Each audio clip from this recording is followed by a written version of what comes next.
Okay, so I picked up a bearing today. So it's made by KML, which was what was in the All Balls box or container. Part number there for you guys, 25-1424. Comes with a fancy sticker, which of course I'll never ever put on my machine. I have about 50 of them, no doubt, because I use All Balls on pretty much everything. OEM one, where I'm from, Canada, was about 40 bucks, and this aftermarket one was $22. So, and as you can see, the original one had the seals right on the side, where this one here looks to be covered, so it probably has an internal seal.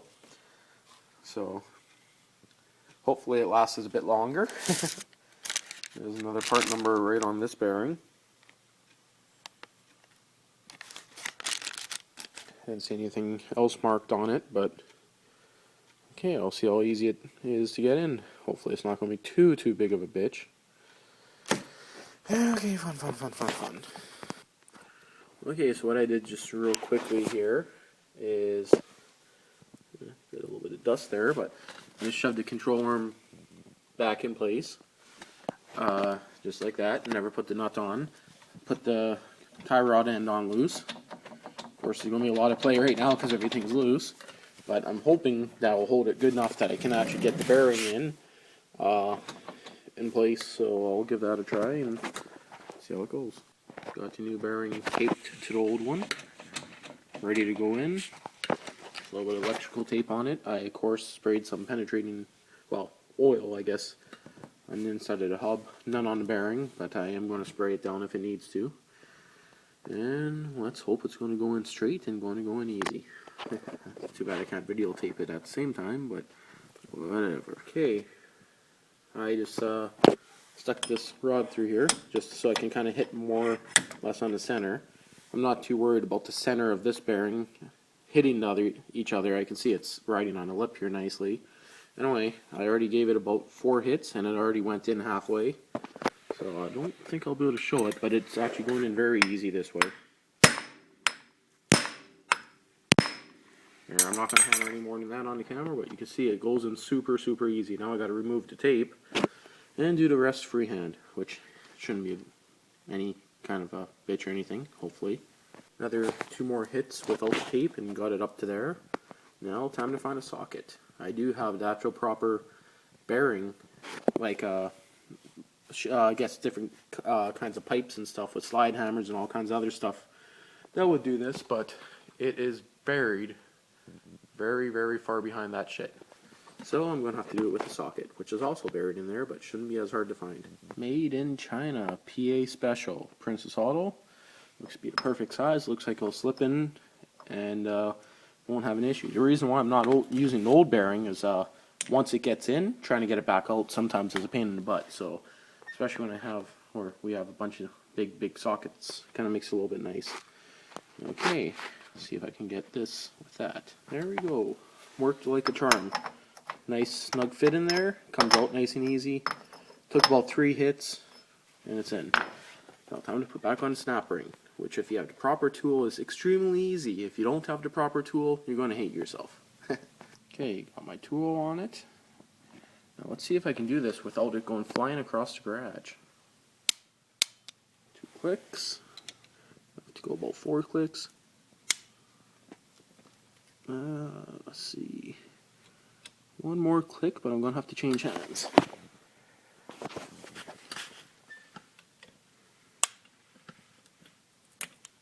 There we go. And good thing about this one, it locks in place. So I can just pop it out like that. And of course, always make sure it's seated all the way around. I myself have never had too big of an issue with that, but I have seen people destroy brand new axles and other vehicles doing it that way. Looks like it's seated properly up on the top. I am gonna, once it's off camera, take a look at that, make sure it's seated. Now all that's left to really do is take back off the control arms to get back in the CB shaft.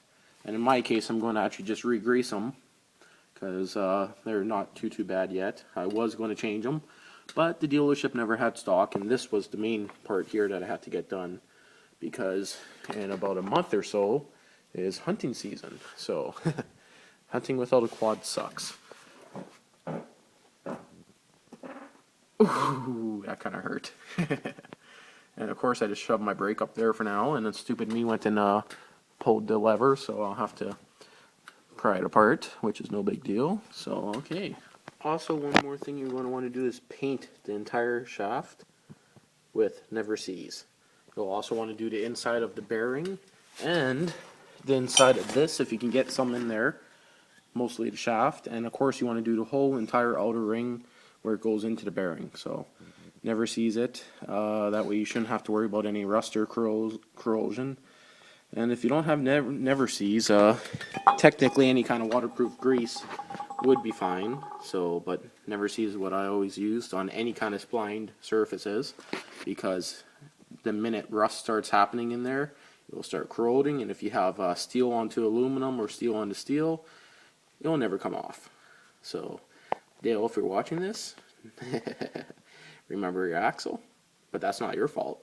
But the other guy that had it, too bad he never used Never Sees. Okay, so I got turn on the light here. Got everything back on. I believe I went to around, give or take, 30 on that. This one here I did loosen, but I ended up not taking it off. I didn't want to wreck the boot. I went probably around 25, 30. Those I went to about 30 foot-pounds each. This one here, I'm thinking is going to be about 80.